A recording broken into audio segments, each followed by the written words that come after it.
Hey there, folks. I'm Matt Hansen, And I'm John Johnson. and you're listening to Planes, Trains, and Comic Books. the podcast where we discuss favorites we've reread, both classic and new comics we want to read, and everything else in between. And here's the comic we picked this week. Hey there, everybody. Welcome back to another episode of Planes, Trains, and Comic Books. Today, we are reading a new character that John has not read before. I have. And it is actually one of our patron requests or poll winners. Poll, I guess. yeah. Yeah. So just in case you didn't know, if you want to maybe have a say in what we, like one episode we do every month. Actually, right now we did two. But, you know, going forward, we'll probably do one. We're doing polls just to let the audience pick one of the, like, out of certain characters or genres or maybe even companies. Just, you know, voting on something that will sway our pick for one of the episodes. Yeah, so if you're like, man, I'm tired of you doing DC. I wanted, another Yeah, Marvel we insist or on something. Marvel, and then I'll Yeah. be like, thanks, guys. But, yeah, so this week or this month, we had two winners. They were tied. One of them was for The Spectre, which we did last week, and this week is for Animal Man. And we are doing the 80s Animal Man. So this is the 88 Animal Man run. And it is by Grant Morrison and Trug. I don't know what the guy's first name is, but Trug. I think it's Chas. Chas Trug. Chas or Chas. Trug. I don't know. I don't know how to say his name. This is the only thing I've ever seen him do. So I don't know. That artist isn't familiar to me. But yeah, this was like the reboot after the Crisis on Infinite Earths. So I mean, he had been a character before this. I haven't read any of that. Apparently, just like Swamp Thing, kind of, it was just kind of by the numbers or something. There wasn't anything like unique necessarily. And Animal Man was kind of a D-list character. Yeah. And this is where he got some notoriety because Grant Morrison takes him to some cool places. And so, kind of like Alan Moore did with Swamp Thing. It's not as epic as that, I don't think, but he definitely assesses the character and makes you care more for him. So Definitely. And this was your first time reading this character, right, John? Yeah. And so we've read other Grant Morrison stuff, obviously. So I've enjoyed his work. So it was like, okay, well, I don't know anything about this character. And it was one of those things that's like, and it's kind of a running joke in this too. It's like, Animal Man, oh, what's your power? You turn into animals? And that's kind of how I thought it would be going into it. But, it's definitely not quite that. But his power is unique. It was an interesting way to think about yes, how to use animals. Well, and I think we'll get into like what his power is exactly, but I think Grant Morrison took his power to another level, just like Alan Moore did with Swamp Thing, where before Swamp Thing was kind of, I'm a monster, and I'm strong and I can kind of regenerate, but not like I do in the Alan Moore run. Yeah. Alan Moore was like, okay, that's cool, but what if this? And so Grant Morrison kind of does that to a lesser extent. I think he improves on his powers, but he doesn't totally change his shit up or anything. So let's just get into it, though. We start off with a mysterious figure walking in the desert. They say he's been walking for a long time, and that, from his narration, we can see that he hates humanity and cities in particular and just the stench of them and everything. And this guy's wearing kind of a costume underneath a trench coat, but he's walking in the desert, so that can't be fun. No, I'm sure he's hot. Yeah, and he's walking in California because we see he's going to San Diego. And specifically, he's going there because he can hear animals screaming and crying out in pain. And then we cut from that gentleman to our main hero here, Animal Man, named Buddy Baker. Buddy Baker, such a good classic hero name. Hero name, yeah. Yeah, it's just like all those old characters. They gotta have alliterations in their name. Yeah. And so Buddy Baker is Animal Man. He is a stunt man. That's his day job. But he hasn't done it for a while. He's been kind of letting it slip, I guess, or just not interested in pursuing that. His wife is currently kind of the breadwinner of the family. She's an accountant, right? Or something like that. She does some kind of... No, I think she does some movies too because she said something about storyboarding, I remember. Oh, that's right. Yeah, she's a storyboarder. That's right. That was something else I was reading. No, you're fine. I read too many comics. They're going to all blend together. I was like, you sure you get them blended? So. His wife is a storyboard artist, and she kind of pays the bills while he is looking for work and does part-time heroing, but he's not getting paid to be a hero, and he hasn't quite made the decision to go full bore. I know later on in this he gets a manager and stuff, so he tries to like kind of like it's almost like a Booster Gold Blue Beetle situation, which you haven't read too much of that, but Yeah. Booster Gold is like always like a marketing, like he's like, hey, we should be on TikTok so we can get like our followers, and then they'll pay for us to like go, supplement our income to be heroes or whatever. Yeah. So this kind of like this Animal Man's in the same vein as them. I also like how they kind of made fun of Blue Beetle in this, because Animal Man's always trying to get into the Justice League at the end of this, and he's like, how does Blue Beetle get in this He thing? was just in the right place at the right time. Yeah, yeah. What's his power anyways? Like, he's rich. He's like, yeah, but he's not as rich as Batman. Like, it's just kind of funny that like, there's all these like D-list characters that at this time get into the Justice League, because this is the Justice League International team time period, and that's where Batman was the most powerful person, or the most seasoned veteran of the Justice League at that time. Martian Manhunter's in it as well, and they're kind of like the co-leaders. And then everybody else is like, you got new hero Booster Gold, who just came on the scene. You got Blue Beetle, who just came on the scene. Captain Atom, who just came on. Like, those are all brand new characters. And then they put in Guy Gardner as the Green Lantern. So you get like a good mix of weird characters that you don't get to see too often as part of the actual Justice League. And so that's why it fits with this Animal Man story. Like, that's also, it kind of makes sense why they brought Animal Man back at this time, because it's like, oh, he could fit into that like list of people. Okay, no problem.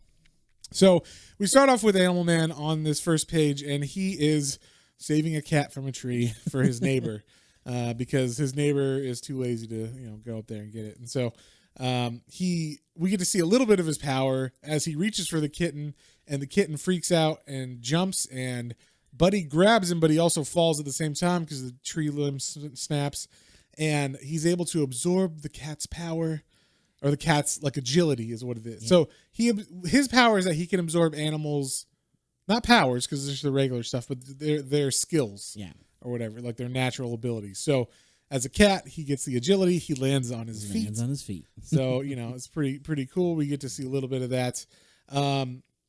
We meet his family, like we said, his wife, who's named Ellen, and then his kid. What's his kid's name? So he's got Cliff as the boy, and then Maxine as the daughter. That's right. And they're very like interesting. Like, I don't know how, like, Cliff is obviously a little older. I guess he's about to be a teen, and he very much comes off as like a little punk. Yeah, he's got like a mullet, and he's like, whatever, Dad. Yeah, and he's like a little metalhead. Yeah, which I thought was fun. And then Maxine is very much just like a daddy's girl. Yeah. I like animals too, and I'm a daddy's girl. So. Yeah. And there's some different tension between the family, like the husband and wife, because she wants him to, I don't know, maybe either do something with your superhero-ness or don't. Or do something with your, career as a stunt person or don't. Pick a lane and fucking go with it, because we need you to start making money. We need you to do something for this family, And he's just kind of lost and like forlorn. He's almost kind of going through like a midlife crisis or something in the beginning of this. It's true. He says something, he's like 30 something, and he's like, I don't know, like, because they do mention he's like, yeah, since that crisis issue, like I had like a real taste of like what it was like to be a hero, and I'm like, so maybe I do want to do this, like, So he's obviously trying to figure things out. And she's like, "That's great. Can you fucking just like do it then, and just stop talking about it, or like waiting?" Yeah. So apparently he paid a bunch of money to make a good costume for himself, and he's only worn it like twice, like during the crisis. And so that's like where he's at in his headspace. He's like, it's like shit or get off the pot. He's constantly questioning, like, should I do it? Should I not do it? And then also the other thing is, people know who he is. He doesn't have a secret identity. Everybody knows that the stuntman named Buddy Baker is Animal Man. So if he does the superheroing full time, his house is going to be, known or findable at least by, the bad guys. So, and that comes up a little bit later. So, but we just get a good introduction of the family dynamic, how like the little boy Cliff is like a dick, and Maxine's just kind of sweet and nice. And then we cut back to the man in shadow, the man in the trench coat, and he is in the city now, and he's just like not having a good time. He's hearing all the noises and the smells and the decay, and humans are so fucking disgusting. And then he's also having visions of like a star. You can definitely tell he's having like a connection mentally with something because he's getting like flashes of images and specifically a star though. We're not sure exactly what that is. And he also keeps talking about like they took her, those monsters, they took her or whatever. So he's looking for someone in specific, but we don't know who it is. And then we see he's in an alley and we see him take off his helmet and we see he's like this white guy. And he's got like a superhero helmet, I guess, or a super helmet. It made me think, like, when he pulled it off, I was like, oh, is that like a Magneto helmet? Like, it, right. Obviously DC, but still, this is DC, John. It's way, yeah. But, like, that's the kind of the vibe it too. It looks like a metal And it also says it blocks, like, mental waves. Yeah. Yeah. And so he's there in this alley, and someone, a figure comes out of nowhere with a gun and tries to rob him. And this is where we find out that he's not a good guy because he grabs the hand of the man. It's as quick as a snake. Or I think this is a boy. I don't know. He's like maybe in his teens is what I'm thinking. Something like that. Yeah. Late teens, early 20s, maybe something like that. And he grabs the kid's hand with the gun and smashes the hand completely because he punches him as well. And the next time we see the kid, his head is splatted on the ground. He's dead, and his hand looks like it's splattered too, like he completely crushed ripped it off. Yeah, crushed it and ripped it off possibly or something. He's bleeding. There is no hand anymore, basically. Yeah. Then he goes on the run, and then we get a little bit more of Animal Man's powers as he talks to his wife. We see that he can like channel a spider and lift a car because spiders can lift more than like 10 times their weight. Yeah, something like that. And then we can see, like, he starts training. He decides with his wife, like, look, I'm going to do this thing. And she's like, all right, then do it. We'll start training. So we get, like, this little quick page by page montage of, like, day 1, day 2, day 3. And I didn't mind it. Like, this montage was kind of fun, actually. It's for the reader. Yeah. So we understand his powers. This is where you missed it, but they say that his powers last 35 minutes or so. And so he can kind of time, let's see, it says... looks like when you absorb power, it only lasts for half an hour without a recharge. So that's where we learn, okay, he can, like, because he's swimming and he can hold his breath for 30 minutes. She does the timing. And so now we know if he's in a battle, hopefully, whatever power he's using is going to be lost within 30 minutes, and then he's going to have to find a new animal. So hopefully it's not a large battle or there's animals in the area. Right. Well, and luckily there was always animals in the area. I mean, you can, like, later we find out you can go down to earthworms in the dirt, you can find bugs or whatever, so there's always something around that he can use. He just has to know what to be able to use from it. I just imagine, because they show him sensing animals with, like, rings, kind of like Aquaman's. Yeah, so I just imagine the same sound effect. Just, I totally heard that too. Yeah, and so we can see that he can fly because he can absorb the power or the skill of the eagles and stuff. He can run fast because he can run as fast as an ant. Because I guess for their size they run fast. Yeah. So he can, like, comparatively run fast as well. There's a scene where he's running and he's not looking where he's going in this, and you see a banana peel, and I thought they were going to show him, like, wipe out from a banana peel, which I thought was going to be funny. They just cut away from it, so I just imagine that he did fall. That, like, into a cactus or something. Exactly. So then at the end of this training session, he's hanging out with a neighbor or a buddy. I don't know if it's his neighbor or his buddy, but his buddy Roger. And his buddy, I guess, knows people on TV, and he's like, hey, I'll be your manager. And he's like, really? You think I need that? And like, totally. He comes off as such a, like, he has a very Smarmy. like, he kind of has a John Waters look to him. Definitely. He's got his suspenders, his without the back mustache. hair. Yeah, no mustache, but, like, it's like the really kind of like pencil thin, his suspenders, his slick back hair. He very much has the look of, like, like, I'll do it for you, buddy. Yeah, like a used car salesman. Yes, there you go. Perfect. No offense to John Waters. Yes. Or I like how you're like, no offense to used car salesman. You know what? Fuck those guys. That's all right? true, usually there. Fuck them. Just kidding. Get a real job. Yeah, no, I'm kidding. We love you guys. Yes. No. Well, I may need a used car. That's fine. You never know. Yeah, in this market. Yeah. Well, I don't know. Yeah. Anyway. Yeah. Anyway. So then we also see another thing that this hooded figure that is the bad guy, we're assuming, he can do. He has like a potion that he drinks, and it gives him some sort of power. I'm not exactly sure what it gives. It feels like a regeneration of some kind. Yeah. Like 'cause he's been tired and stuff just from like moving.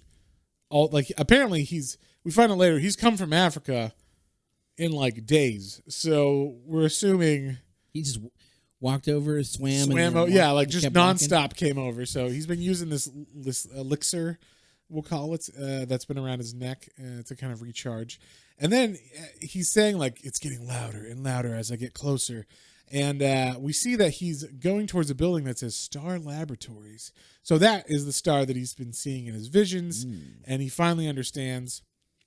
And then we cut back to the Baker family, and is now day 5, and we see that Animal Man, through his buddy Roger, was somehow on some sort of talk show with a guy that looks a lot like Donald Trump. I don't know. Kind of does. But this guy's, interviewing him, and apparently, just like all the interviews, they went long in the taping, and then they just cut everything out except like, "Hi, I'm Animal Man." Well, that's a cool name. Do you turn into animals? He's like, "Well, not really." And he's like, "That's crazy, folks." Anyway, our next That was segment, Animal Man. Yeah. So we like he gets like a little bit of screen time, but nothing big, and he's kind of mad about that. And then they also give him like the nickname the Human Zoo, and like it's weird stuff that he's trying it out, and so then we cut to some hunters. This was definitely like, this is where there's a little bit of a swerve in the comic, and I was like, what the heck? Where did these people come from? It gets real heavy real fast. So I mean, this is supposed to be, there's a reason for this, and it is because Animal Man at this point is just your regular average American who eats meat and doesn't. I mean, they care about animals, but not like in an eating way, or not a conscious way, kind of thing. And so they introduce these hunters that are like, they just fucking shoot everything, murder everything. They don't hunt they hunt for like, not even for sport. They hunt for like killing, to kill. Like things. Literally, like I like killing stuff. I like killing. So there's these 4 guys that are. I don't know if they know. Is one of the guys Roger? I don't know. I feel like one of these guys maybe knew Buddy or something, like his neighbor or something. I don't know. Maybe they don't know them at all. But either way, they're like just like they have a what's it called? This car. What's it called? A station wagon. Station wagon. There you go. They got the Griswold special, and so there's 4 guys in there, and they're just like outside of their window while they're driving, shooting birds and shit, drinking beers while they're driving, and then. We cut away from them, and we see Animal Man, because he was in that TV show the other night, has got a call from Star Labs. And we find out that the night before, the mysterious figure that approached Star Labs and then we cut away from, they broke in to Star Labs and trashed the place. We don't know what's going on. But the scientist there is saying like, "Oh, we do like AIDS research," and I love this. They were like, hey, he's like, "Okay, how can I help?" He's like, "Well, we were gonna ask Superman, but he's busy. So we saw you on TV, and so we're like, hey, we asked this guy to come. Might as well try." So they hire him. He's like a hero for hire in this one, and so he's looking at the damage, and there's like a shit ton of damage, like steel doors ripped off their hinges, bent in half, dented. And so, it looks pretty heavy. And like I said, he asked what, was going on. And they're like, "Oh, it was just some AIDS research. No big deal." Yeah. And then he walks into a room, and there's like a blob. Like literally the blob. Like an absorbing mound of chimps that are all one organism now. Yeah. So something has fused all these animals together. Unsuccessfully, we'll say. Yeah, no, it literally giant blob with like some arms, some heads, some tails sticking out here and there randomly, and just like it's still alive. It's just still alive. Yeah, like basically you have like 20, 30 screaming apes. Yeah, because the scientist says like, "Ooh, like they'll quiet down when they die finally, but they're not dead yet, and so that's like what he's up against, and then that issue ends. So like that's like the horrific last panel of that comic, which is pretty good last panel. We're like, what the fuck is going on? Then we cut to I thought this part was fucked up. So Maxine, the daughter, was saying like, "Oh, we lost one of our cats, and I'm sure it's okay, but it's just it'll come back eventually, but it must be in the woods." So then we cut to the cat in the woods, and it's it's having a blast hunting some rats in the woods, and we cut, and also in the woods. They show that the hunters are arriving. The hunters are in the woods now walking. And you're obviously, it's like, oh, so somebody's going to cross paths. Something's going to happen. So then we cut back to Animal Man, where he's staring at this amalgamation of monkeys and chimps. And he's like, what in God's name was going on here? And the scientist is like, whoa, this isn't us. Like this is not what we were doing. This is the thing that broke in must have done this or whatever. Yeah, no. They were all individuals beforehand. Yeah. And so he actually gets like a breakdown of what happened. And we see that the thing that broke in is like a giant cockroach, basically. That's what he's being told. Now, this is from the memory of the security guard, right? This isn't like video footage. No. It's from the memory of I think the security guard or the scientist that was lab assistant. Yeah. Yeah. Okay. So the lab assistant and I think the security guard both like corroborated this, but it looks like a giant cockroach. I was a little confused on this. Like, can the bad guy transform himself, or does he just?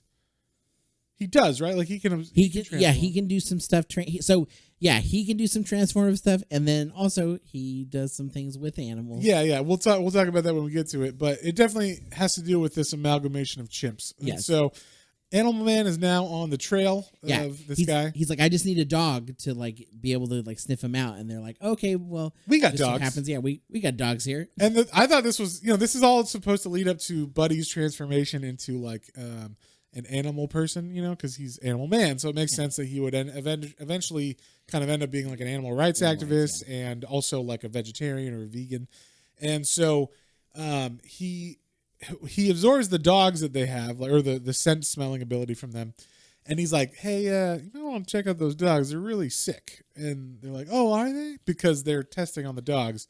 But they don't want to tell him that. So he's like, you could have given me healthy dogs. They're like, oh, they're perfectly fine. And it's like, oh, are they? So he flies out there. And I like this. Apparently he can just absorb multiple things at once as well. Because he's got the smell from the dogs. But he also sees a bird outside and he can fly away. And fly out the window that was broken. So he does that. Then we come back to the hunters who are now shooting a baby deer in the neck and killing it. And then they release some dogs that they have with them. They're like Doberman pinchers. And the whole time we see the little cat that is Maxine's cat. She is bringing the rat that she killed to her babies. That I don't know if they would eat this at this age, but they're supposed to be really young because... Yeah. They don't even have their eyes open yet. So no, they would be nurses. Maybe this is like so she can eat while they suckle or something. Yeah. So either way, we get the sense that these hunters are fucking assholes for sure. And something bad's going to happen with that cat. Let's keep finding stuff to shoot. Yeah. So Buddy goes around. He's on the trail of this thing. He runs into Superman, which was fun. Like Superman sees him and stops like, you doing okay? And he's like, hey, how's it going, man? He's like, well, I gotta go. Like, someone's calling me or whatever. He's like, oh, okay. And like, yeah, he did that. He's talking to him. He's like, hi. He like learns his name, and he's like, oh, you hear that? Someone's. Oh wait, no, you can't hear that. That's right. Never mind. Silly me. That's my superpower. Yeah. See you later. Here's a question. So Animal Man humans are animals. Mm-hmm.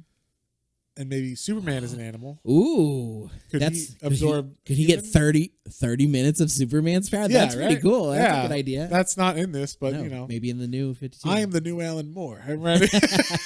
We said it first, easy. Yeah. No, they don't give a fuck about this. So, not the podcast, but they don't give a fuck about Animal Man or anything. Man. So they will now. We got an idea for Animal Man movie. Here we go. Yeah, you stay away from this Jeff Lemire. I see you there.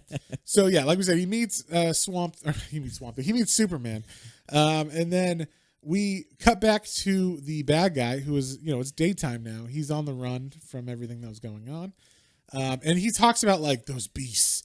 Like, I can't believe what I saw in there, and like, what are they doing to you, my dear, and all this stuff. He's very fucked up. And it's very odd because you're like, who is he talking about? Yeah. Like. Because maybe we didn't see if there was like there wasn't someone in there with it. It was just very odd. You're like, what is going on? But we see another set of his powers that John kind of alluded to earlier. He's in an alley. He sees a rat. He picks the rat up. Then he sees a homeless man, and he's like, you know what? I can like feel the Animal Man nearby, like this hero.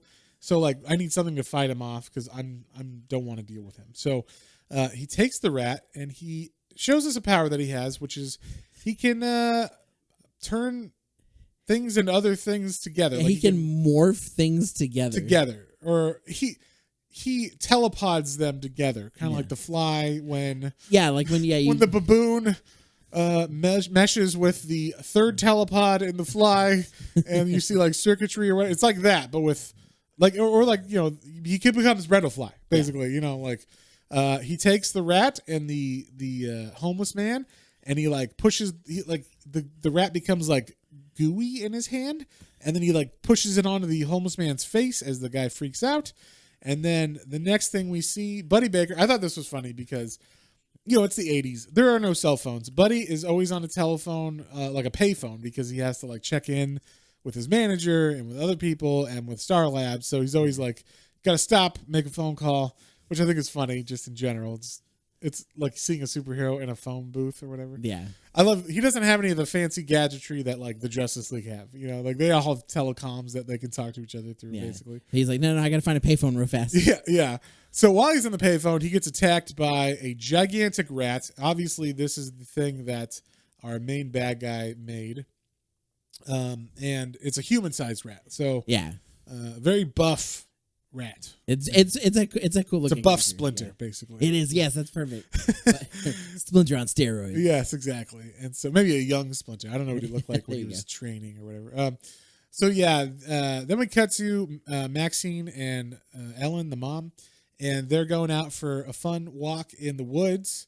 In the meantime, Buddy's still fighting that rat monster. I mean, he's not losing. He's holding his own fairly well. He's trying to find the animals nearby. He senses a praying mantis at one point. He's like, and he's so he's like got like he's like powerful kicks with his legs, like the praying mantis's arms. So he's able to fight it off pretty good. And then we cut back to Maxine and Ellen, who are in the woods, and of course they stumble upon a deer that just got shot, and they're like, "Oh my god, what's wrong with it?" And then they don't know that it got shot, and then all of a sudden some hunters come out of the woods, and they're the same hunters that we've been seeing.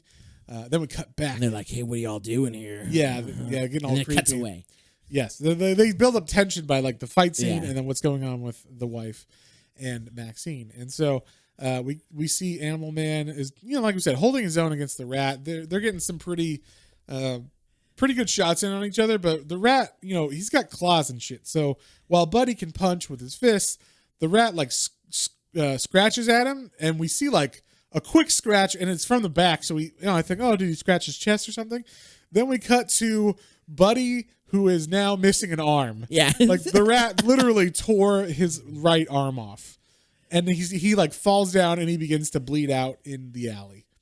Yeah, I love the moment of he looks at his arm, he sees it, and then he sees it on the ground, and he's like, my arm, and like it's like he's having that moment of like he hasn't quite felt the pain from it yet. He's just like, oh, what just happened? Yeah, and then he just passes out and then lays there while the rat man transforms back into a human again. Yes. And so the last shot of this issue is Animal Man bleeding out in the alley. And, we're like, oh, what's going to happen? Yeah.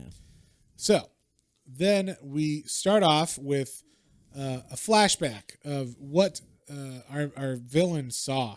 What happened that night? Yeah, and so Star Labs. What we found was that these scientists are not, nice scientists. They are testing on these animals and giving them very, very horrible strains of anthrax and other kind of diseases to test for biochemical weapons for the government. Mm-hmm. So I'm trying to. Has this ever happened before, Sean? No, I don't think there's ever been anything. I don't think anything's ever like escaped from a lab and like. Wait. This isn't a timely read for us. Yeah, not at all. So I mean, the government doesn't create bio weapons, do they? What are you talking about? Okay. Anyway, no politics here. Are you talking about there was a like something with Lyme disease? Lyme disease? Yes, like that's exactly what I'm talking about. That's what we're talking about. Now you got it. So we find out that this bad guy is named Buona Beast, and he had an ape named Juba. And they lived together on Mount Kilimanjaro, and he was known as the white god of Kilimanjaro because he's a white guy. But he's been given like powers of animal like strength, or he can like absorb animal powers, kind of like Animal Man, but to a bigger extent where he can actually like turn into the animal. Yeah. And also apparently he can fucking fuse people together, like animals together. And he can hear the helmet that he wears is because he can hear animals from far away, and like all animals around. Yeah. So like if if there's animals being tested on like this, he hears them screaming from miles away or whatever. He's like, oh my god, like what is going on? Yeah, so he's like the protector of the animals, I guess, Yeah. in Africa or in his area. And it's a problematic character, we'll say. Maybe. I don't know. This is definitely not a character they would. I don't know, nowadays. because if this was a black person, it might be a little racist. So I don't know the way that they draw him and everything. Yeah, it's problematic. I feel like any way that you kind of go with this. Yeah. I mean, if they did this character now, they definitely couldn't use the white god name. That's pretty. White savior. Is ugh. Sure, but at least it's with animals. It's not with people. That's true. But it's still like it's definitely like it's right on the edge The of cusp. that, Yeah. I didn't feel that awkward reading it because I've read this before, but I was wondering what you thought of. Oh yeah, no, right away I was like, oh, the white god, huh? All right. I was like, okay, Interesting. The white god of Kilimanjaro. Yeah.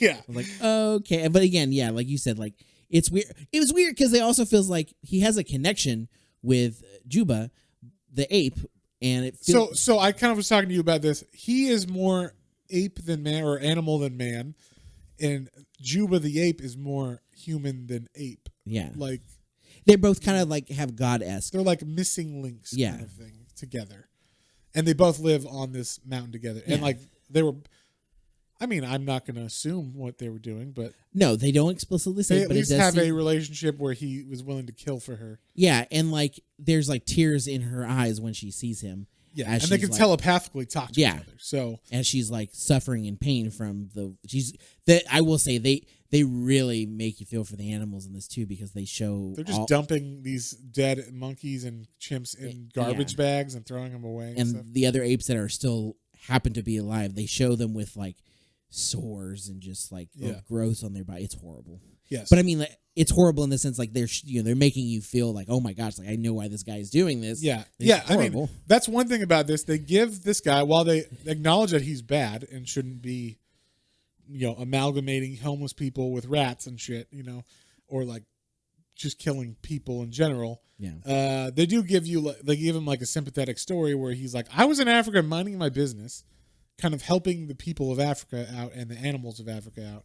And then little did I know, back on our mountain, these fucking scientists stole Juba from our home or whatever, and took her, and then I had to fucking track her down. So it's kind of fucked up. Now, what'd you think of Buona Beast's costume? When I first saw it, I was like, oh, is this this person related to like Bane? Because it very much feels like a kind of like There's a bit of Bane. a little bit luchador and then a little bit like Tarzan-y. Right. So he's got the helmet, like the Magneto helmet, but it has like a Wolverine face mask where like the points come up on the eyes. And so it looks a little bit like a luchador, we'll say. Yeah, that's what it made me think. And then, sure. But it's a helmet. It's not like a leather mask or anything. And then a candy cane colored Loincloth. So the rest of him is completely naked. So, hey, ladies, this is for you. Everybody's talking about Power Girl. You don't know? Sure. I mean, anybody who's attracted to guys, this is for you.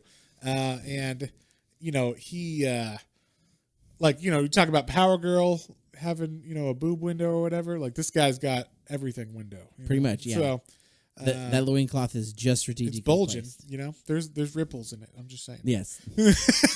And then he's got some like colorful boots. He kind of reminded me of a different version of like the animal savior version of Kraven the Hunter. Yes, 100%. But Kraven's got pants. So that's true. Kraven at least has tight pants. Yeah. So speaking of, did you see they basically made Kraven in the new movie that they're talking about, this guy? Where like he's an animal savior guy. No, I didn't hear they change. I know that they were working on the movie. They totally were like, no, he's not going to be like a bad guy. He's going to love animals. Well, that's what Sony's plan is for all of these. Yeah, but that's a lot easier to do Spider-Verse with Morbius or whatever. You can't do that with Kraven. No, because Kraven was he was, because I also remember in the 90s cartoon he was a big game hunter, but then became a because people were like, but that's a cartoon. But they also did it in the comics then around that time too. Is I don't remember that. He became a protector. I'm just going by the one that we read, Kraven's Last Hunt, where he murders himself. Yes, he shoots himself in the face. So I thought that was his last hunt. I didn't know he went after that. No, I mean, just like with every character, they do. Okay. Well, either way, I was just like, this feels a lot like the new Craven, this guy, Yeah. because he's got he looks a lot like Craven, and then he's also got like the I help animals thing. So anyway, either way, just another Sony movie that's probably gonna pop. This is all I'm saying. We'll see. No, what are you talking about? Morbius is the #1 film on Apple streaming services. Yeah, I think that was the only #1 I got. sure. Anyway. So anyway, Buona Beast jumps down, and now he's. I guess did he put Juba somewhere? I don't remember. The night before he didn't grab her body, he runs away right beforehand. I guess probably because the guard was there. Or whatever. Yeah, and as he's running away, like he actually gets shot, but he doesn't feel anything. He's just so like pumped from like the anger. Yeah, and so that's why he's going back to Star Labs now. But first, he has to stop at the zoo. But before we get there, we get a cool use of the power, and this is what I was talking about, where I think Grant Morrison leveled up his power set.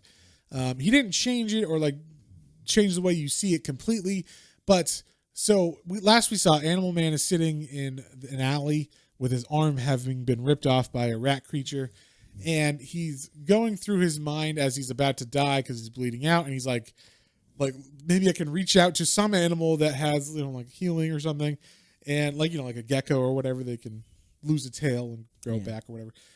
And so in this, he reaches down into the soil, and we see earthworms, and he's like, wait, earthworms, they can get cut in half and regrow or whatever. So he gets that power, and he regrows his arm. And we get a nice little shot of his hand, kind of weak at first. We get little stubby fingers, which is fun. A little like Deadpool arm come through. Yeah, exactly. And then, he grows it out, but then he sees that as he's kind of like, oh shit, my arm's back. He looks around and he sees that the homeless man that became the rat is like not back to normal. He's got some kind of after effects from that amalgamation or fusion. And he's no longer a rat, but he's definitely naked, sitting in an alley, like having a seizure or something, And so Animal Man is like, okay, I got to call the cops, make sure this guy's taken care of. He'll get him some help. And then he's got to make a phone call again to do that. So he goes back to a payphone. And then we cut back to the woods where Maxine and his wife are now being threatened by these fucking hunters. And they find the cat. They find the cat. That's actually Maxine's cat. They don't really say that in this, but, the cat they grab the cat and they like, hey, our dogs want to kill stuff too. And they throw the cat to the dogs, and the dogs murder the cat. Yeah, they don't show that, but you just see chomp and then like some blood splatter. And it's like, oh my God. Now, I'm kind of new to having cats, but if I tried to pick a cat up like this by the neck, like he doesn't pick it up by the scruff of the neck, he picks it up like whole fist enclosed around the neck of the cat. I would think the cat would be able to bite the fuck out of him and like scratch the shit out of him too. So I don't know. I just having had that happen with cats before. This cat's pretty passive, just saying. But yeah, it ends up getting killed by the dogs, and then. When the wife is like, I can't believe you did that. You're insane. Get out of my way. Maxine is hiding behind the bushes, we should say. And she sees her mom get hit in the head with the butt of a gun because the hunter attacks her. And then Maxine runs out and is like, don't hurt my mommy. And then we cut away from that to Animal Man, who's going back to Star Labs to be like, look, something's weird. You didn't tell me everything. I can feel like there's something odd happening. And so when he goes back there, I do like this. They're like, don't worry about it. Here, get in the back of this truck for us real fast. We'll everything will be fine. We'll take you. Yeah, just get back here. Yeah, we'll take you around to the with the other area or whatever. The lab and also they're like loading up the dead animals and stuff. So then we cut to Buona Beast, who is now back at Star Labs. He's also remembering like what happened as far as like he was away from the mountain, and then that's how they got Juba. And we see like he made like an amalgamation. I don't know what he amalgamated here because it's got like fucking dragon wings, but it's a lion. Oh, it's a bat. It's a bat, gotta like be a flying fox. Maybe I see it. Yeah, because the lion has like a bat nose or whatever, and kind of vampiric teeth. So it's a very cool like use of his powers. Yeah, there you go. And this is cool because he just goes straight up. Like he's talking about his friend that gets murdered by these, I guess, warlords that attack a village. And he's trying to save his friend in time with this lion beast, but the guy ends up getting shot in the head. So he flies down with this lion or this bat lion and decapitates the warlord in front of everybody. It's pretty fucking awesome. But that's what he's remembering as he comes to the Star Labs again and breaks through the glass and breaks in while Animal Man is here this time, I think, right? Yeah. And when he broke in, he like totally cut his hand up and everything, so he's bleeding and stuff, but he's all super pissed. He doesn't even feel that pain. And of course, like guards and stuff are trying to attack him, like security guards, but he doesn't care really. So then we cut to Maxine, who has run away while her mom is being attacked by these men, and she is smart and goes to the neighbor who kind of has been ignoring like his wife and stuff the whole time and kind of telling the kid, buzz off, I'm busy, or I'm like sitting here in the lawn sunning. He's basically sleeping in the lawn chair. Yeah, and so she goes over to him and says like, oh, I need help. Like, my mom's in danger. These guys are murdering like animals and stuff, and they're attacking my mommy. And he's like, what? And so, as a good neighbor, at least, I thought this guy was like the save of the day right here. He goes with Maxine back to where the mom was, and then we cut back to Buona Beast, who is now coming out of the back door where Buddy has pulled up in the van, and we see.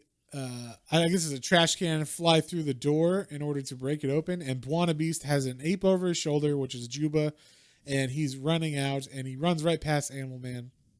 And Animal Man is standing there, and the scientists run up, and they're like, "Do something! This is why we paid you." And he's like, "Look, something fucking fishy's going on here, and I'm not gonna like jump after that guy until you tell me what's going on." So then we find out, oh yeah, they're just fucking making chemical and biological weapons for the government, and that's why they kidnapped Juba, and they tested on her, and now she has a very, very, very contagious strain of anthrax.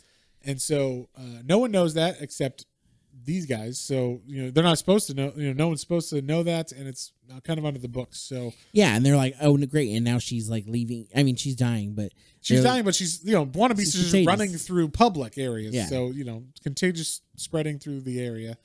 This ape, and also like he might get it, kind of thing too.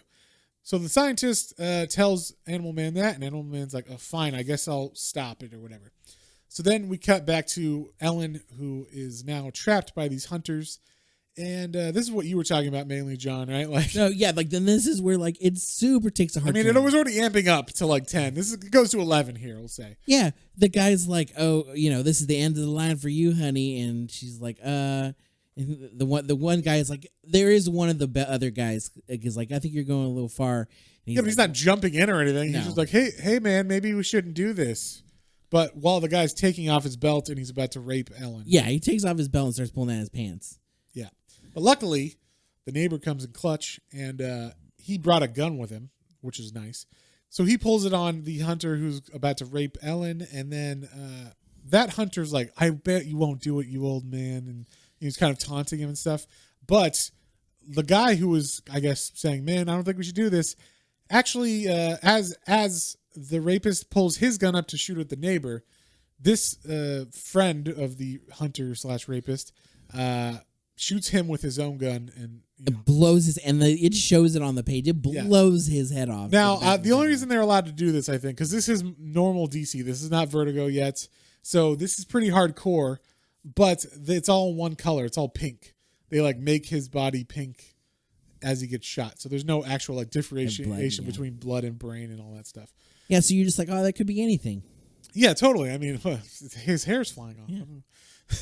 So anyway, when that happens, of course, he's dead, and Ellen takes a branch and just begins to beat him. It beats the corpse. Yeah, I was like, oh my gosh, this is wild. Yeah, and then realizes that her daughter is seeing her beat a man who's just had his head blown off with a branch, and she's like, oh my God, Maxine. So, and then Maxine's like, what about the kittens? Because she finds the kittens. So now the mom's like, you're right. Okay, we're going to take the kittens, and hopefully you're not too traumatized by this, honey. And then we cut to Animal Man, who, like we said, has decided to go and track down Buona Beast. So Buona Beast took Juba to the San Diego Zoo, I guess to give her some kind of like normalcy, to be around what looks kind of like her familiar surroundings as she dies. Yeah. Because she's dying from anthrax, and they can telepathically talk to each other. So like we're seeing how much it like Juba means to him, and he's like crying out, and the other animals are crying out because they can feel his pain as he kind of telepathically is unable to keep that within himself, and he freaks the fuck out as she dies, and so basically Animal Man catches up to him, and like there a big fight ensues. Basically, like he sees Juba on the ground. Buona Beast walks up behind him and is like, "Leave my friend alone." And Animal Man's like, "Oh, I'm sorry. Like I didn't, I'm not trying to kill your monkey, but it's also got contagious virus or whatever." So, like I was saying, this is another. You get a full shot of Buona Beast. You get to see like partial cheek here, which is a little something for the male attracted audience, I guess. So, yeah. Also, Buddy Baker's costume. They mentioned he puts on a leather jacket, which is something that happens in the '80s runs of things a lot. Like specifically in the Grant Morrison stuff. Yeah. Like if you've ever seen Doom Patrol, there's like a robot, and every other time you see him in like earlier incarnations of it, he's just a robot. But in the Grant Morrison run, he puts on a leather jacket because you got to cover up something, right? You got to give him something to wear. And same with Animal Man here. Before, he just has like a giant orange costume that has a big A in black on it, and he gives him a black leather jacket to wear over that now. So he's not like he even says like, "Well, I felt kind of naked," and but hey, bro, your junk is still hanging out like in your spandex, like your jacket doesn't cover that. So maybe he's okay with that. I guess I don't know. So now they face off. Because Buona Beast is not hearing any apologies or anything from, or like reason from Animal Man. And it's pretty good fight scene starting. Like, I mean, Buona Beast is 8 inches taller than him and much more muscular. Yeah, but it seems cool because Animal Man is like able to like figure out what animals are good to use in the zoo, and so they basically start matching like tit for tat as far as like very evenly powered. Like he gets the upper hand, then Animal Man gets the upper hand once or twice. Like he kind of goes back and forth. Yes, and then so he gets punched, or Animal Man does, by Buona Beast, lands in the flamingo pond, and then Buona Beast kind of takes off. And we see like Buddy looking for him, and he sees like the remnants that Buona Beast has left behind, meaning he like fused a monkey and a lion, or an ape and a lion. I don't remember what he calls this thing. Oh, it's ape and a tiger. Oh, an ape and a tiger. I mean, yeah, and he calls it a chimpiger or something like that. Yeah. Or I can't remember what he calls it, but I thought it was like a very cool name for that thing. And then he also fuses like an eagle and some sort of dog or a fox. I think it was like fox. So like he's like amalgamating all these things together in order to try to slow down Animal Man. And they end up having this giant fight where it ends up in the elephant enclosure because Buona Beast is like, I'm gonna fuse you, and you're gonna go berserk, because you're like an animal. Is it gonna be like what is it, a gazelle and an elephant? I think is what he's gonna. Yeah, I think so. Something like that. So it's just gonna make him like a giant thing, and then before Buona Beast can do that, luckily it is the elephant exhibit because Animal Man absorbs the elephant's power, and now he can kind of go toe to toe with him one-on-one a little bit in strength. But Buona Beast, I should say, Buona Beast is able to mind control even Animal Man with the helmet. So he tells him like stand down or whatever.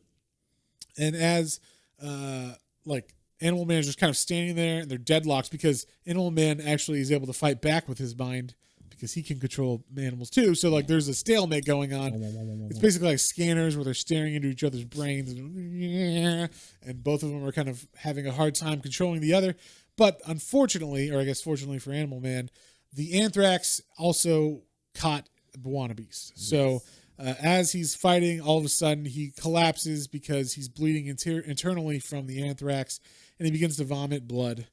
And then Animal Man goes over to Buona Beast and takes his helmet off and kind of has like a human moment with him where he says like, why are they doing this, kind of thing. There's definitely like a connection about animals there. And he's like, this world is so empty without them, and like, I don't know. It's a very touching moment, even for like a bad guy and a hero, because at this moment, Animal Man's kind of on his side as far as he's not for the scientists who are making, biochemical weapons for the government. So Yeah. he doesn't like that they kidnapped his gorilla and stuff. And then also that the gorilla is more than a gorilla. It's kind of like also something too. It's like a missing link kind of thing. And then we cut to the family who is burying the cats, I guess the remains of the cats. Yeah. Oh, no, I'm sorry. The kittens. The kittens. Because the kittens do not survive. No. They take them to the house and they're too little. They do not survive. And this like really kind of sets the tone for this issue because like we just had the death of the gorilla and Buwanabeast is dying and they're both crying there. And then we're crying at the house where the kids are seeing death for like the first time, I'm assuming. Yeah. Because Maxine is a little girl, so... and so Buwanabeast talks to Animal Man some more, and we get like a little bit more touching thing. And then is another revelation of powers that Animal Man can do. Yeah. So this is what I was saying. I feel like he can go into humans because they're animals, right? Mm-hmm. So he actually goes into Buwanabeast's cells as they're dying, and he modifies them, I guess, or makes it so they can fight off the virus. He made like super white blood cells, basically. Is what he did. And so they begin to fight off the virus, and even though Buwanabeast is kind of out of it still, he ends up surviving. And so that's where he just leaves them and he lets them be. And then we see like the gorilla and the tiger are separating, and then he goes back to the lab, and Animal Man tells him, "I let him go. Like I'm not capturing him." And you guys are fucking wrong, and you guys should be ashamed. I'm ashamed for ever being involved with you. And they're like ashamed. And then Animal Man, as the scientist is like, I knew we made a mistake with you, some like useless penny ante superhero. And then Animal Man turns around and punches the scientist in the face, which is fantastic, I thought. And then we cut back to the family that night. And surprisingly, Maxine, not too traumatized by seeing her mom almost get raped and a man's head get blown off. She's at least able to go to sleep. Yep. Because he's tucking her in. And then we cut to the wife, who is also doing pretty well. And I guess some of the cats did live. Because we see one of the kittens is alive, and she's feeding it milk. And she's like, he's going to live. And then this is one of the best endings of like a story arc I've ever seen in a comic. This is just like every other comic would have ended where it ended, with him being punched and be like, "That's good enough." Yeah, this was fantastic. Or back home, like with the family. Yeah, exactly. Well, I mean, the punch and then back home. Oh, our hero's good, back to normal. We cut back to Buwanabeast, who hasn't left the city yet. He is, he's recovered now somewhat from his anthrax debacle or his anthrax infection, and we see inside of Star Labs, the scientist guy that got punched is writing his notes on what happened, and Buwanabeast bursts into the room and throws the body of Juba at him on his desk, and he's like, "What are you doing? That thing has anthrax." And so the scientist calls the guards up and says like, "Well, the man is here. The ape is turned up. Send someone as quickly as you can to like handle it and like process it." Because they also want to find out like what it did to its body and stuff, so they want to test on it. Yeah. And Buwanabeast, at first the scientist is like, "Ha, they'll be here soon. You better leave." And he's like, "Good," because I actually wanted that to happen. Because he goes over to the man, and he uses his fusion powers to fuse the professor or the scientist and his friend the ape Juba, her body. And I guess when you fuse them together, becomes alive again, at least the body is. Yeah. But now this scientist is half or part gorilla and also has anthrax. And also Buwanabeast leaves before the guards show up. So when they arrive, they see the gorilla just sitting there, and it's like it looks a little bit different, but not different enough that they'd be like, "Oh yeah, this is a totally different gorilla." They're like, "Oh yeah, I mean, looks good to us. Gorilla's alive. It's got some kind of crazy virus, and it's where the professor or the scientist said it would be." So they take it, and then they start cutting it open while it's alive in like a test room, and it's actually the scientist in there, so he gets what's coming to him. Yeah, we'll say, and that's the end of the first story arc of this. I loved the end of that story arc. Just really getting his own, and then. So there in this first trade, there are 4 more issues because it's 9 issues long. All of them are one shots, and all of them are just kind of used to expand on Buddy's growth as a hero and also as like an animal rights activist and stuff like that. There's nothing really of like mention that needs to be super mentioned or anything. Yeah. Other than he starts throwing out all his meat. I do like that his wife comes home and he's throwing out all the meat in the fridge and the freezer, and she's like, "What are you doing?" He's like, "We have to get rid of all this meat. We are not eating meat eaters anymore. We are all vegetarian." She's like, like, conversation between us, please. Like I get that's great, but like you didn't talk to me about it, and now we're throwing away like weeks worth of meat. Yeah. So please don't do that. That's a lot of money. And so there's stuff like that. So you get the growth of him as like an animal rights activist and those kinds of things.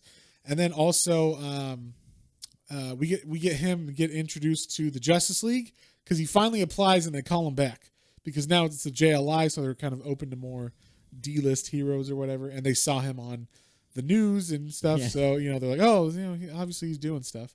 And then the weird thing is this was intercut with the Invasion. What's it called? Invasion event that happened in DC. So. You might not know this because you might not be caught up on the Swamp Thing issues that are a while back. But I'm trying to remember. I don't remember an invasion. So Swamp Thing, so the aliens invade the Earth in an event called Invasion. All their technology is wood based, so they had to get Swamp Thing out of there because he can affect anything made of wood or whatever. So they get him out of there. He goes through like a time travel journey, which is like this. Okay, yes, yeah. I don't. That's like right around. You've told me some things, and I'm just coming up to it. So yeah, no, I know what we're talking about. So I never read Invasion, so I just know that. But apparently, the Thanagarians, which is like Hawkman's people, are part of it as well because they show up in an issue. Yeah, and I liked in that one he doesn't win, but he wins because Hawkman shows up and he like shuts off the bomb or whatever. But there's like this Thanagarian comes who's like they're like a war culture. They're like a fascist war culture. Yeah, and they all look like hawks. And I mean the women on Thanagar. They just wear like suspenders over their nipples, which it's a choice, Yeah, I know. At first, I thought that was Hawkman. I was like, "Why is he on it?" And then I realized I was like, "Oh no, they're coming." They show up in Swamp Thing in the Alan Moore run for one issue, and that's where I was like, "Oh, I guess I thought it was Hawkman as well." But no, this ain't them. This is just Thanagarians. All have hawk wings and helmets and stuff. I also didn't know that the wings weren't. I didn't realize that they were just armor. Yeah, they just detach. Because sometimes they look like feathers and sometimes they look like metal. So I think it depends on who's writing it and what Yeah. Which arc you're in or which series you're in. I wasn't sure, but the hawk girl at that. Well, not the hawk girl, but the what is it called again? The Thanagarian woman. The Thanagarian woman is fighting with Animal Man, and they go in the water, and so he's breathing with fish, and she's like can't breathe, and he rips off her. Well, he pushes the button like the centerpiece that looks like a hawk.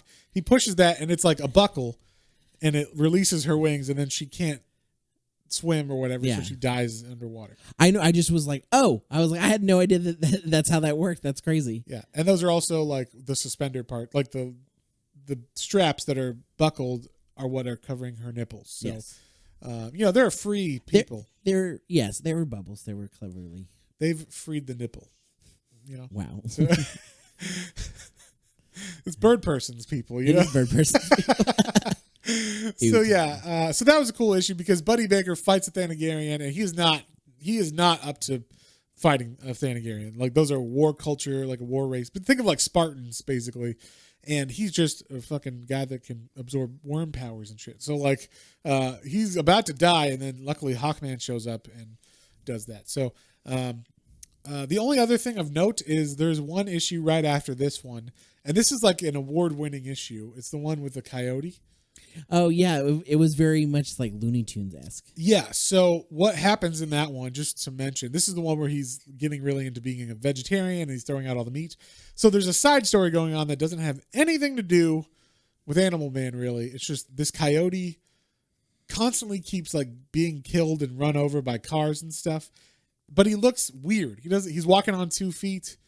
But he doesn't look like a coyote from Looney Tunes, but he looks like if that coyote was in our world. Yeah. And it turns out that is what happened. Basically, he kind of got too big for his britches in the Looney Tunes world, and he was sentenced to living in, I would say, our world, but the comic book world, where it's more realistic. And so he has the same power where he cannot die, but he still gets like run over and he feels all the pain. Unlike in the Looney Tunes world, he doesn't feel the pain in the Looney Tunes world, but in this, he fucking dies. And there's a hunter that thinks it's a werewolf that keeps like chasing him and going after him. Yeah, he's like, I'm gonna shoot him with these silver bullets. Yeah. That'll do the trick. And it's a funny, like, weird issue, but that's an award-winning issue. That was like the one that kind of put the series on the map. There were some really cool panels in it where like it looked like Looney Tunes animation, and then like when he's like mixed on with trial, they're like, you're on trial, and there's like a Daffy Duck surrogate, and like all the Looney Tunes, Bugs Bunny and Elmer Fudd and everything. It's not them because, well, I guess it could have been because this is WB. Oh yeah, DC so they could have done it. I don't know. Maybe I didn't look at it hard enough. Maybe they didn't seem familiar to me. No, I don't think they were. They're probably just analogs because WB doesn't want to like cross streams or whatever. So, but yeah, so. That was like an award-winning issue that was definitely very cool. But like the next 4 issues just kind of develop his character a little bit more as far as the animal rights and vegetarian part, and then him becoming part of the Justice League International. So with that being said, John, what would you give it? What do you think? I liked it a lot. It like I said, I definitely was like, oh, that's okay. So he doesn't turn into animals.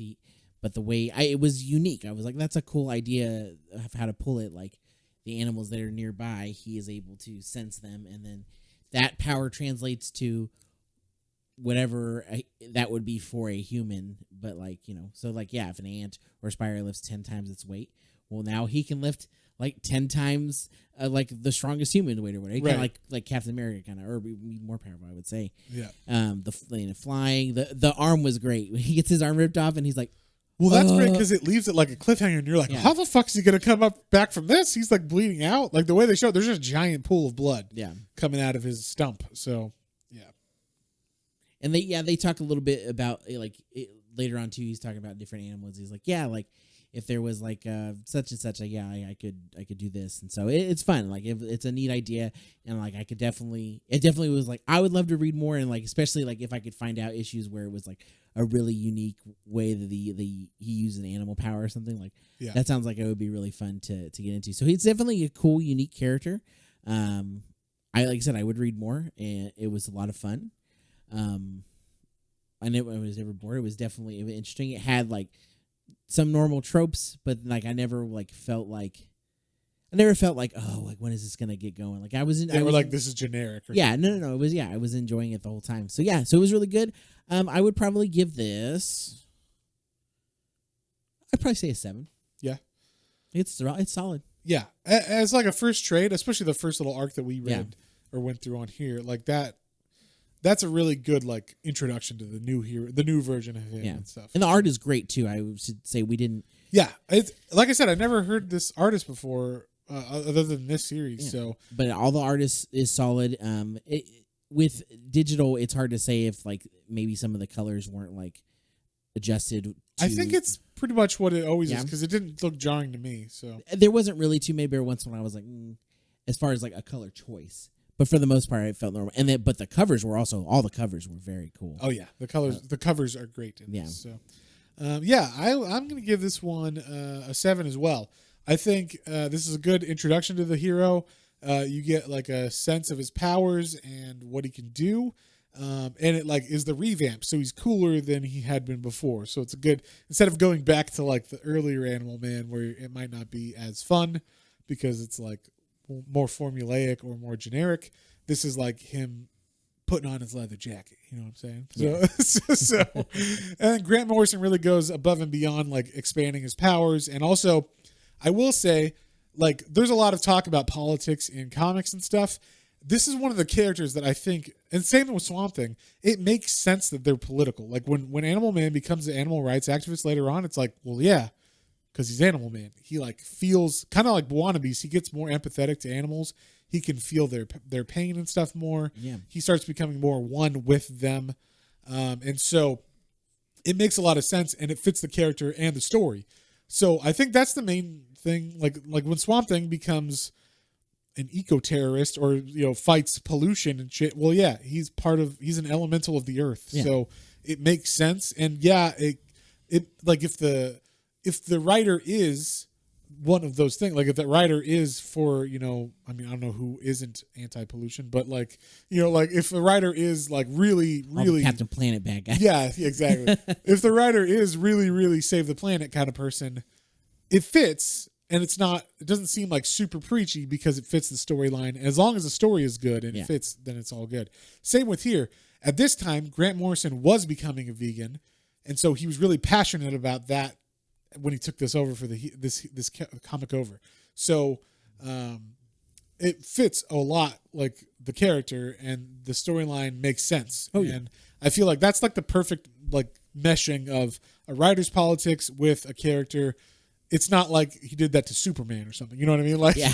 like which does, I mean, you could have certain aspects of Superman be like that, but he's not going to feel as empathetic towards animals as someone who's named Animal Man. Yeah. You know what I mean? So like to shoehorn that kind of shit into characters that don't fit that archetype or whatever, or that political spectrum or whatever, it'd be weird. Like if someone's writing the question, that character came from like an objectivist Ayn Randian point of view or whatever, it'd be weird to just throw in some kind of environmentalism or something into that, because that doesn't fit that character. So you want to kind of stick, and the same thing with that. It makes sense that he is like that if he's going to have the Ayn Rand kind of point of view, because that's how he was written and created. So he's always had that point of view, and that's kind of where he grew. And I thought that's what Denny O'Neil did a good job kind of like adding in like the Zen element to the question, because it wasn't like, hey, I'm changing the character fully. It was like, oh, I'm just like adding this little aspect into his belief structure, and it fits well enough that it's not changing the character completely. Yeah.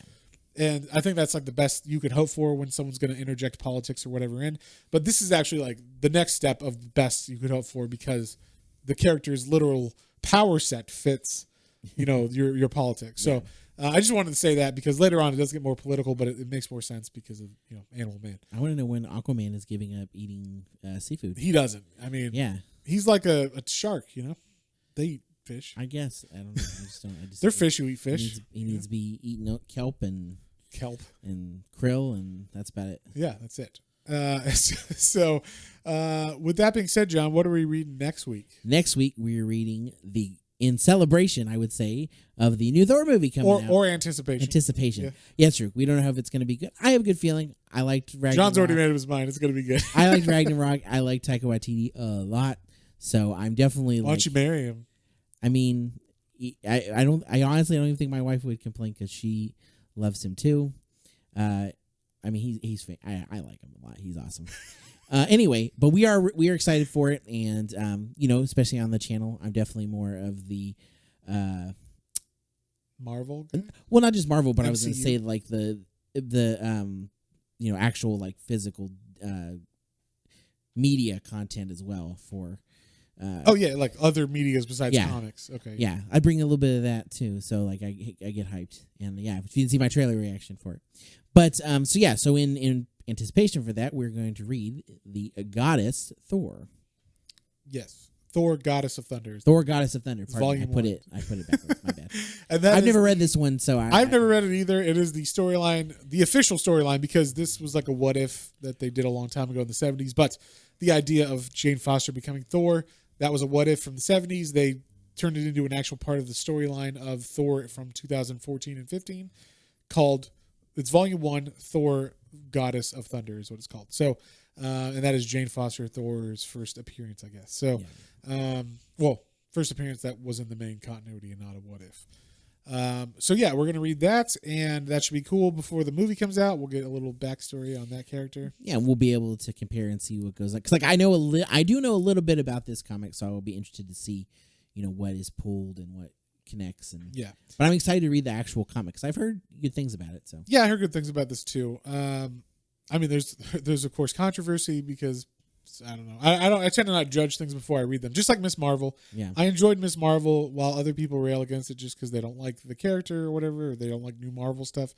I'm willing to give it a shot. It might not be my favorite thing because I'm not a giant Marvel fan, but generally, as long as the writing's good and the story's fun, I'll like it. So we'll see though. I'm not.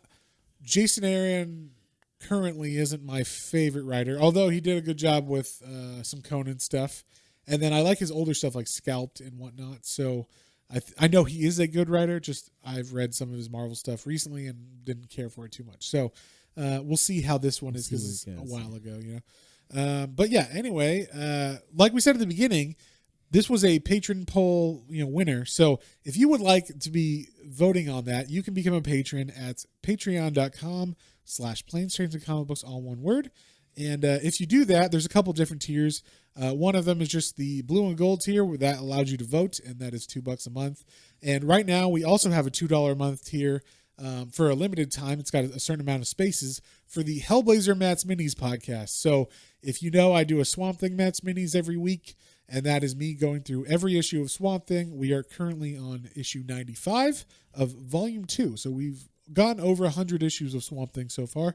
And we are now moving also with Hellblazer as Matt's Minis, and that is going to be a Patreon tier. So if you like Swamp Thing Matt's Minis and you are interested in Constantine, definitely check that out. Like I said, there's a limited amount for the $2, and then it goes back up to, I think $5 was the regular tier for that. So, jump on if you would like to get it for less than the $5 tier. And like I said, that is me going through all the Hellblazers. We're currently at issue 26 of this week. So pretty awesome series. I love that series. We're about halfway through, a little over halfway through the Jamie Delano run, which is the first 40 issues. Nice. And after that, we get Garth Ennis' run. So we read a trade from that. Yeah.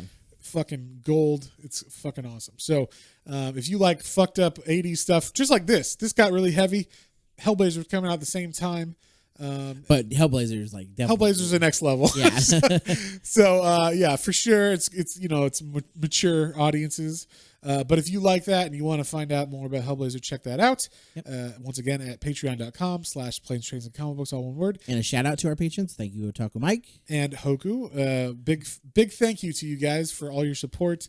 I love kind of seeing what you guys want to read and hearing the feedback from y'all. So appreciate that. And also, if you would like to contact us, you can email us at Planes, Trains, and Comic Books, all one word, at gmail.com. And don't forget about our Instagram, Twitter, and YouTube channel for exclusive content.